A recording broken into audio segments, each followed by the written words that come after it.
Welcome back to Streamberg Space Stories.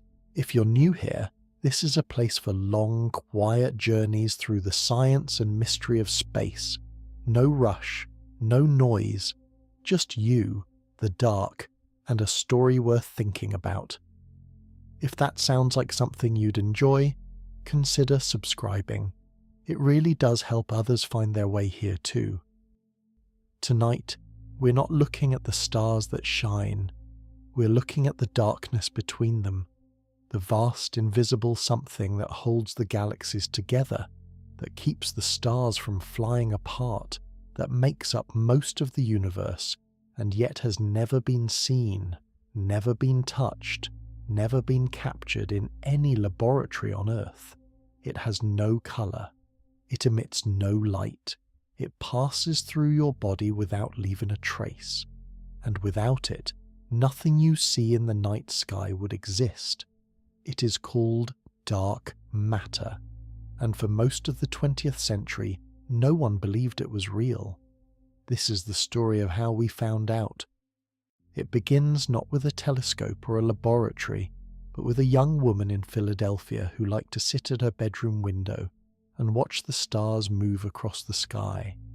A woman who would go on to provide the most important evidence for the existence of dark matter in the history of astronomy, and who was once told she could not use a telescope because the building did not have a women's bathroom. And it ends on a mountaintop in Chile, where a machine named after her is waking up, a machine with the largest digital camera ever built. A machine that will, every 40 seconds, photograph a patch of sky as wide as 45 full moons. A machine that will see more objects in its first year than every telescope in human history combined. A machine designed to map the invisible architecture of the universe that she spent her life proving was there. So settle in. Let your breathing slow. This is going to take a while. Vera Florence Cooper was born in Philadelphia on July 23, 1928. The younger of two daughters in a Jewish family of Eastern European immigrants. Her father, Pesach Kobchevsky, who later anglicized his name to Philip Cooper, was an electrical engineer. Her mother, Rose, had emigrated from Bessarabia, now part of Moldova. They were not wealthy. They were not connected to the scientific establishment.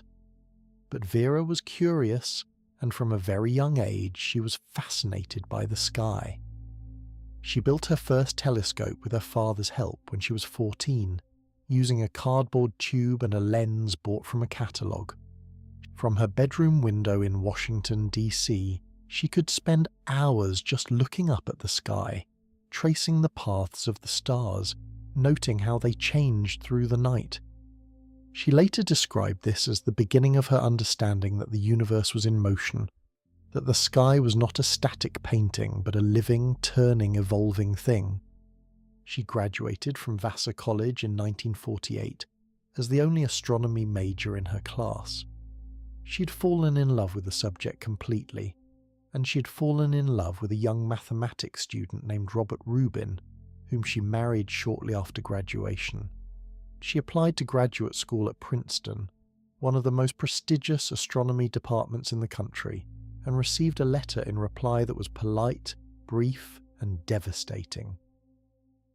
Princeton does not accept women in the astronomy program. That was not an unusual sentiment in 1948. It was the rule. The policy would not change until 1975, nearly 3 decades later.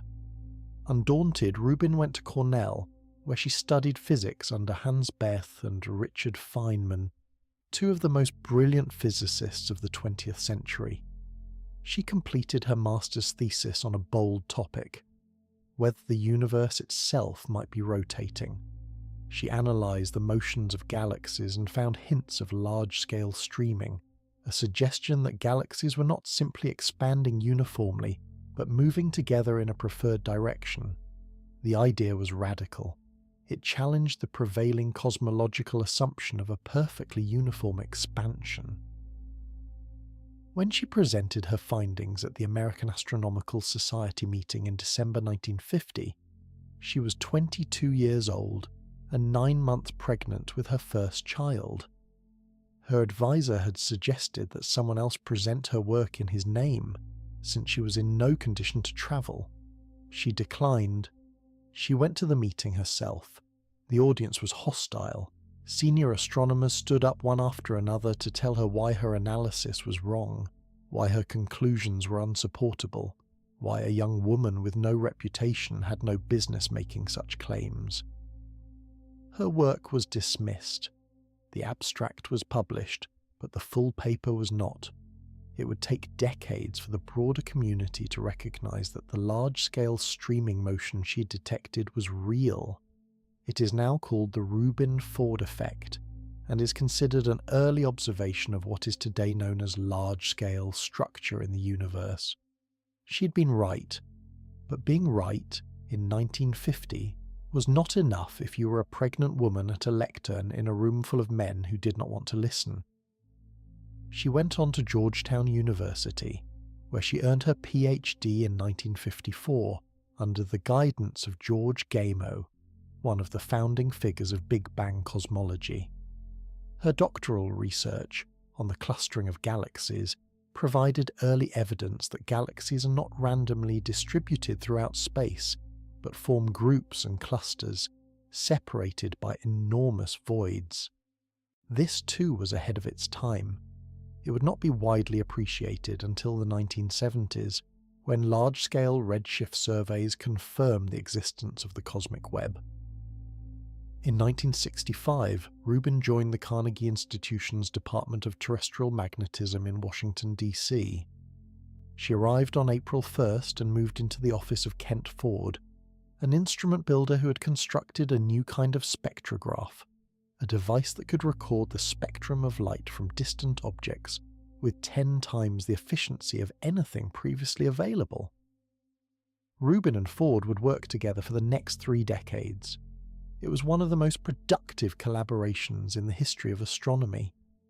Their first major project was to study the rotation of the Andromeda Galaxy, the nearest large spiral galaxy to our own, roughly 2.5 million light-years away. By measuring the Doppler shift of light from different parts of the galaxy, they could calculate how fast the stars and gas clouds were moving at different distances from the centre. The expectation was straightforward. In our solar system, the planets closest to the Sun move fastest, and the outer planets move more slowly. This is because most of the solar system's mass is concentrated in the Sun, and the gravitational pull weakens with distance. The same pattern was expected in galaxies. Stars close to the centre, where most of the visible mass is concentrated, should orbit quickly. Stars in the sparse outer regions should move slowly. They did not. By the end of the first night of observation, eating ice cream between exposures while waiting for photographic plates to develop, the data was already wrong. The rotation curve, the graph showing orbital speed versus distance from the centre, was flat. Not declining, not dropping off, flat. The stars at the outer edges of the Andromeda Galaxy were moving just as fast as those near the centre. Rubin later recalled that the surprises came very quickly. By the end of the first night, she and Ford were puzzled by the shape of the curve. By the 4th ice cream cone, she could sketch it from memory. This was deeply, fundamentally strange. According to the laws of gravity and the visible mass of the galaxy, those outer stars should have been moving far more slowly.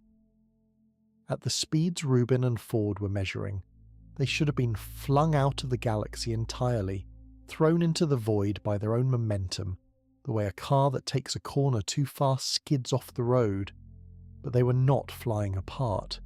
Something was holding them in place. Something massive, something pervasive, something that exerted a powerful gravitational pull but produced no light. Something invisible. Rubin and Ford published their results on the Andromeda Galaxy in 1970. Then they turned to other galaxies, and then more. Over the next decade, they studied over 60 spiral galaxies of different sizes, luminosities, and distances. Every single one showed the same thing: flat rotation curves, stars in the outer reaches moving far too fast for the visible mass to account for.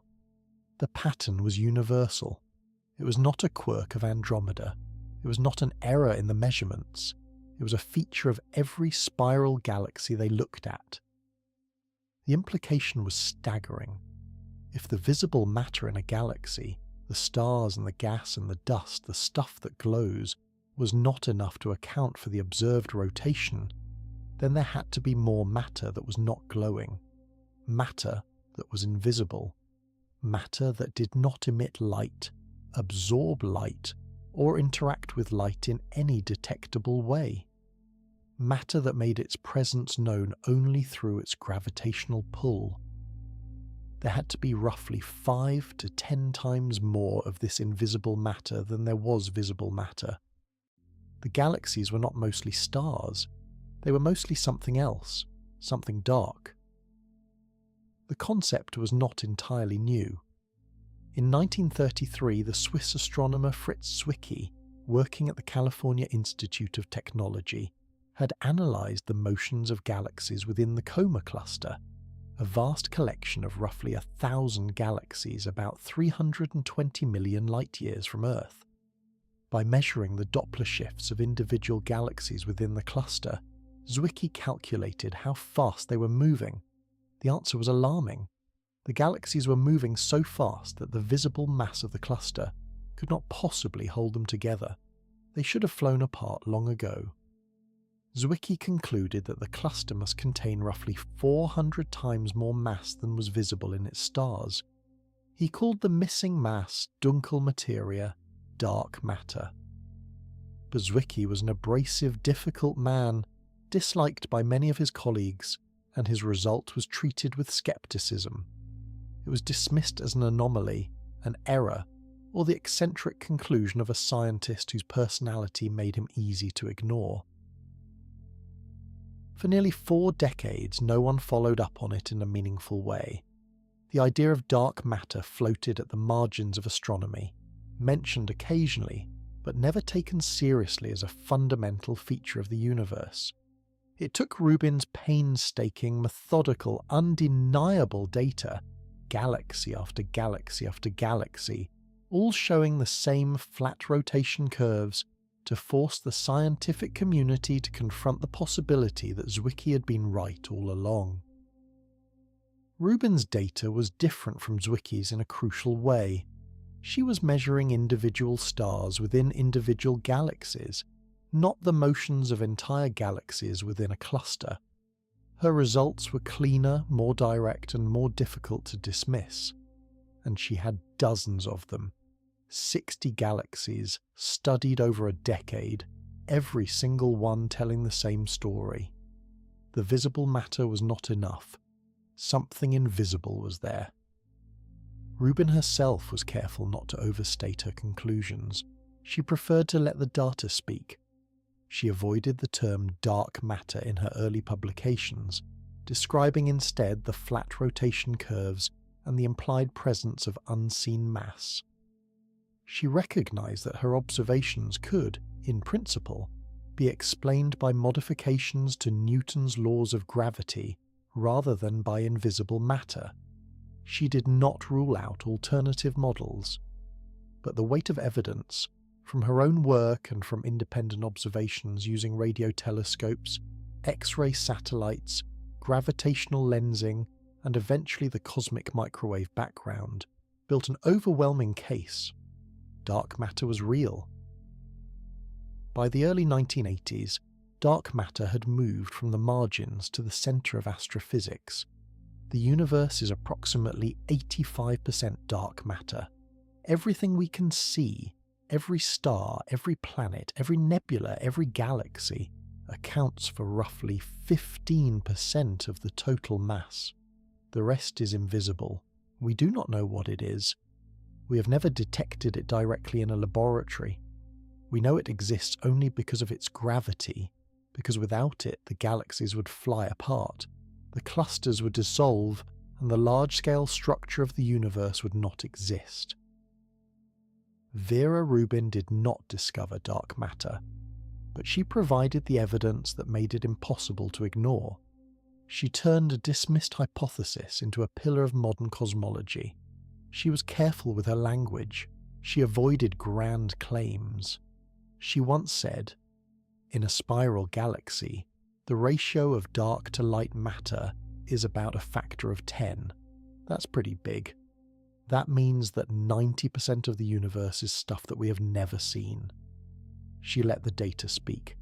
She received the National Medal of Science in 1993 and the Gold Medal of the Royal Astronomical Society in 1996, only the second woman to receive it, 168 years after Caroline Herschel. She was repeatedly discussed as a candidate for the Nobel Prize in Physics, but she never received it. She died on Christmas Day, 2016, at the age of 88. 3 years later, the Large Synoptic Survey Telescope, then under construction in Chile, was renamed in her honour. The Vera C. Rubin Observatory sits at the summit of Cerro Pachón, a mountain in the Chilean Andes at an elevation of 8,800 feet in the Coquimbo region of northern Chile. The site was chosen for its exceptionally dark skies, dry air, and stable atmospheric conditions. Chile's Atacama Desert region is one of the driest places on Earth, and the mountains above it offer some of the clearest, most consistent seeing conditions available to any ground-based telescope. The observatory shares the mountain with the Gemini South and Southern Astrophysical Research telescopes, but Rubin is something fundamentally different from either of them. It is not designed to stare at a single object for hours, gathering light from one faint target. It is designed to survey the entire visible southern sky, again and again every few nights for a decade. Where most telescopes are snipers, Rubin is a searchlight. It does not focus. It sweeps. The project has been more than 2 decades in the making. It was first proposed in the early 2000s as the Large Synoptic Survey Telescope. Construction of the primary mirror began in 2007. The observatory's dome was completed on the mountaintop, the optical system was assembled, and the camera was built at ESTLEC National Accelerator Laboratory in California over a painstaking process that lasted more than a decade. The COVID-19 pandemic delayed the schedule by more than a year, but the telescope is now complete, the camera is installed, and the system is operational. At the heart of the observatory is the Simony Survey Telescope, a wide-field reflecting telescope with an 8.4-metre primary mirror and a unique 3-mirror anastigmat optical design. Most large telescopes use 2 mirrors. Rubin uses 3, which corrects for optical distortions across a much wider field of view than a conventional design can achieve. The result is sharp images across a field 3.5 degrees in diameter, about 7 times the apparent diameter of the full moon. Most research telescopes have fields of view measured in arc minutes, tiny windows on the sky that must be painstakingly repositioned between exposures. Rubin can see an enormous swath of sky in every single image, and it takes a new one every 40 seconds. In the time it takes to read this paragraph, Rubin has photographed another patch of the cosmos and moved on to the next. The images are captured by the LSST camera, the largest digital camera ever constructed for any purpose. It weighs nearly 6,200 pounds and is roughly the size of a small car. Its sensor array contains 3,200 megapixels, arranged in a focal plane nearly 2 feet across, made up of 189 individual sensor chips, each one a miniature marvel of precision engineering, cooled to minus 150 degrees Celsius to reduce electronic noise. Each image it produces covers an area of sky as wide as 45 full moons, and captures objects so faint and distant that their light has been travelling for billions of years.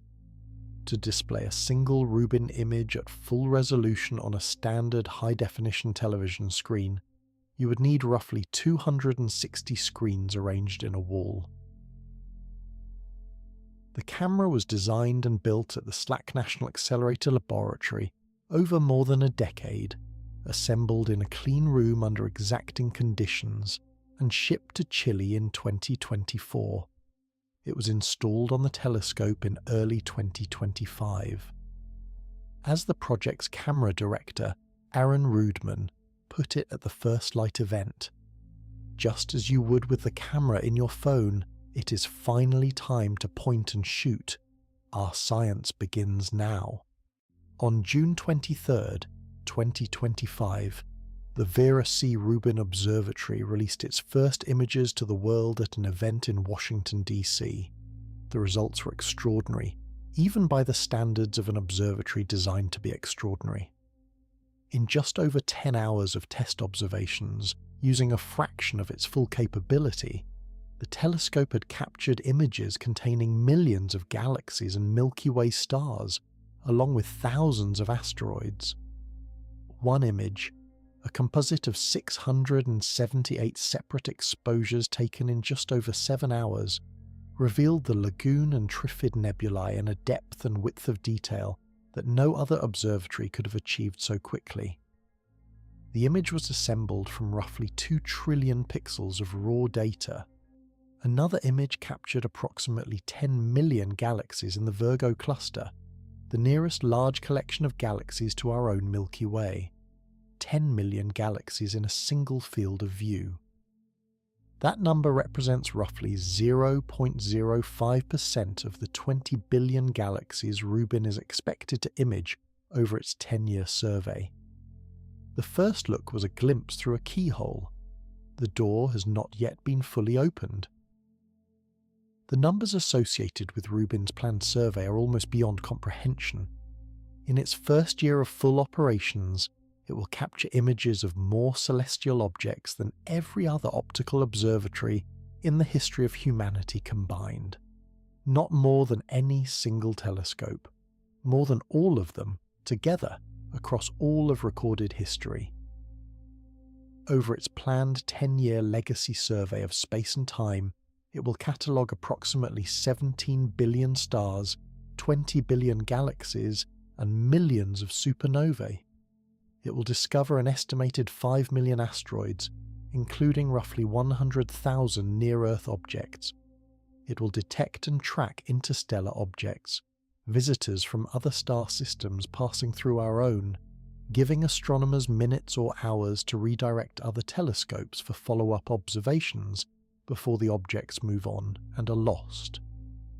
On the night of February 24, 2026, Rubin sent out its first batch of scientific alerts, 800,000 of them in a single night. Each alert represents something that has changed in the sky since the last time Rubin looked at that particular patch of sky.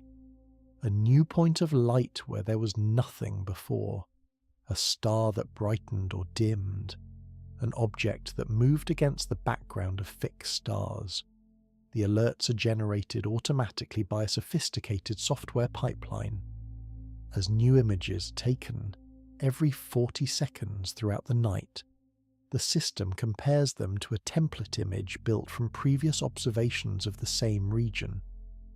The comparison is done pixel by pixel, across 3.2 billion pixels, and any difference, any change at all, triggers a classification algorithm that identifies what type of event has occurred and generates an alert. The alert is processed, packaged with all relevant data, and distributed to astronomers and automated systems around the world within 2 minutes of the image being captured. 2 minutes. From a photon striking a silicon sensor on a mountaintop in Chile to a scientist inbox in Tokyo or Boston or Berlin, the system is expected to eventually produce up to 7 million alerts per night, 7 million changes in the sky, detected, classified and communicated every single night for 10 years. That is roughly 80 alerts per second, all night, every night, for a decade. Among the first alerts were detections of supernovae in distant galaxies, variable stars pulsing in the Milky Way, active galactic nuclei flaring billions of light-years away, and asteroids drifting through our solar system. Each alert includes the photometric and positional data, thumbnail images of the detection and the template, a time series of previous observations of the same location, and summary statistics to help astronomers decide whether to follow up. There is no proprietary period. The alerts are immediately public. The goal is to share everything the observatory knows about any given event as quickly as possible so that the global astronomical community can coordinate its response. This is not how astronomy has traditionally worked. For most of its history, astronomy has been a discipline of patience and solitude. You apply for telescope time months in advance. You travel to the observatory. You point the telescope at a single object. You observe it for hours. You develop the data. You analyze it over weeks or months. You publish a paper perhaps a year later. Rubin inverts this model entirely. It watches everything all the time autonomously. It does not wait to be told where to look. It looks everywhere, and it tells the world what it finds. It is, in a very real sense, the first observatory designed not primarily to make discoveries itself, but to enable discoveries by others. It is a discovery machine that feeds the entire global network of telescopes. The scientific goals of the Rubin Observatory's legacy survey of space and time, the 10-year program that will begin later in 2026, are organized around 4 themes. Each one addresses a fundamental question about the nature of the universe. The first is dark energy. In 1998, 2 independent teams of astronomers made a discovery that shook the foundations of cosmology. By measuring the brightness of distant Type 1 supernovae, they showed that the expansion of the universe is not slowing down, as everyone expected, but accelerating. Something is pushing the universe apart, acting against gravity on the larger scales. This force, called dark energy, accounts for roughly 68% of the total energy content of the universe, and we know almost nothing about what it is. It is the single largest component of the cosmos, and it is completely mysterious. By measuring the distances and positions of billions of galaxies, and by tracking how the distribution of matter has changed over cosmic time through the technique of baryon acoustic oscillations, Rubin will map the history of the universe's expansion with unprecedented precision. The data may reveal whether dark energy is a cosmological constant, as Einstein once proposed and then retracted, or whether it changes over time, which would imply a fundamentally different kind of physics. The second is dark matter itself, the invisible substance that Vera Rubin spent her life proving was real. Rubin Observatory will study the gravitational lensing of distant galaxies, the subtle distortion of their shapes caused by the gravitational pull of matter, both visible and dark, between us and them. A massive concentration of dark matter acts as a lens, bending the light of galaxies behind it, stretching and warping their images by tiny, measurable amounts. By precisely measuring the shapes of billions of galaxies and mapping how those shapes are distorted, Rubin will construct a 3-dimensional map of the dark matter distribution throughout the observable universe. This technique, called weak gravitational lensing, requires measuring distortions so small that any single galaxy's shape tells you nothing. Only by averaging across millions of galaxies does the pattern of dark matter emerge. No previous survey has had the combination of depth, area, and image quality to do this at the scale Rubin will achieve. The result will be a map of the invisible scaffolding on which the entire visible universe is built, the cosmic web of dark matter filaments and voids that determines where galaxies form and how they cluster together. The third is the solar system. Rubin will conduct the most comprehensive census of small bodies in our solar system ever attempted. It will discover millions of new asteroids, track their orbits with extraordinary precision, and identify any that pose a potential impact threat to Earth. Current surveys detect asteroids primarily by their brightness, which means they are biased toward finding large, reflective objects relatively close to the Sun. Rubin's sensitivity will allow it to detect smaller and more distant objects than any previous survey, pushing deep into the faint, slow-moving populations of the outer solar system that have so far eluded detection. It will search for distant trans-Neptunian objects in the farthest reaches of the solar system, icy bodies orbiting beyond Neptune in the vast, dark, sparsely populated regions known as the Kuiper Belt and the Scattered Disk. The orbits of some of these distant objects show peculiar alignments that have led several teams of astronomers to propose the existence of a hypothetical Planet 9, a large, unseen world, perhaps 5 to 10 times the mass of Earth, orbiting at hundreds of astronomical units from the Sun, whose gravitational influence is responsible for the clustering. The existence of Planet 9 is hotly debated. Some researchers believe the orbital clustering is a real signal caused by a hidden planet. Others argue it is a statistical artifact, a product of observational bias. Rubin will settle the question, one way or the other, by surveying enough of the distant solar system to either find the planet or conclusively rule it out. In early April 2026, just days ago, Rubin reported the discovery of over 11,000 new asteroids from its preliminary data, confirmed by the International Astronomical Union's Minor Planet Center, the largest single batch of asteroid discoveries submitted in the past year. The observations were made over just 6 weeks using early optimization data, before the full survey has even begun.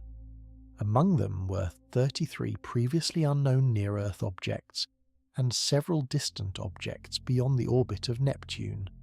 As Mario Juric, the Rubin Solar System lead scientist, put it, "What used to take years or decades to discover, Rubin will unearth in months." The full survey, when it begins later in 2026, will multiply these numbers many times over. The fourth is the transient universe, and this may be the most thrilling of all. By photographing the sky every few nights and comparing each image to the last, Rubin will detect anything that changes. Exploding stars caught in their first hours before they reach peak brightness, when the physics of the explosion is most revealing.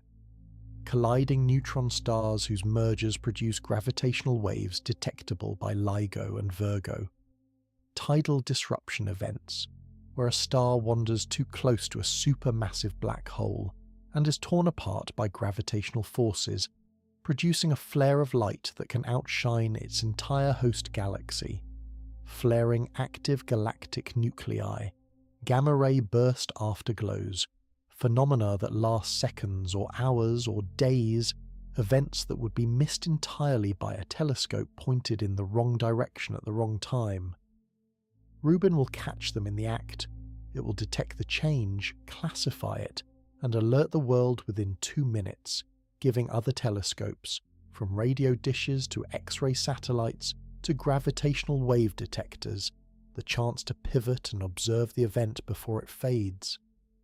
This kind of rapid, coordinated, multi-messenger astronomy has been a dream of the field for decades. Rubin makes it a nightly reality, and it will also find things that no one has predicted. When you survey the entire sky to this depth, this often for this long, you will inevitably encounter phenomena that do not fit into any existing category. The unknown unknowns, the discoveries that change the questions, not just the answers. The history of astronomy is full of instruments that found something other than what they were designed to look for. Rubin, with its unblinking eye and its superhuman patience, is almost certain to add to that tradition. The amount of data Rubin will produce is staggering, and managing it is as much a feat of engineering as building the telescope itself. Each night of observations will generate approximately 20 terabytes of raw data, the equivalent of streaming roughly 6,000 hours of high-definition video. Over the 10-year survey, the total will exceed 60 petabytes, a quantity of data that defies easy analogy. The data flows from the camera on the Chilean mountaintop through purpose-built fiber-optic cables to Santiago, then across the Pacific Ocean to the United States data facility at SLAC in California, where it is processed, calibrated, and stored. The processing pipeline is fully automated. Images are compared, changes are detected, alerts are generated, and catalogues are updated, all without human intervention. The speed and scale of the operation make it impossible for any team of scientists, no matter how large, to review each image by eye. Rubin is, in a sense, a machine that watches the universe and decides what is interesting, and it does this more reliably and more consistently than any human observer could. There is a small and remarkable detail about the data pipeline that is worth mentioning. Before the alert data is released to the scientific community, it is routed through a classified facility operated by the United States intelligence community. The purpose is to identify and temporarily redact any detections that might reveal the existence of classified space assets, military satellites, and other objects whose orbits are not publicly known. These redactions last 3 days, after which the data is released normally. It is a brief, practical compromise between science and national security, and it is a reminder that the sky above us is not only a scientific frontier, but a strategic one, and the data will be public. After processing, the catalogues and images will be available to astronomers around the world, regardless of their institution or their country. The Zooniverse citizen science platform, which allows volunteers to classify galaxies, identify asteroids, and participate in real scientific analysis, has already announced partnerships with Rubin. The observatory is designed not just to produce discoveries but to distribute them, to democratize the universe, to make the cosmos accessible to anyone willing to look. There is something deeply poetic about the Vera C. Rubin Observatory. It is named after a woman who spent her career studying the invisible, the hidden mass that shapes the behavior of galaxies without ever revealing itself directly. She proved that what we can see is only a fraction of what exists, that the universe is mostly dark, that the light we observe, the stars and the nebulae and the galaxies that fill our photographs and our imaginations, is a thin, luminous film stretched over a vast, invisible structure that we can detect only through its gravity. And now the observatory that bears her name is designed to do something remarkably similar on a cosmic scale.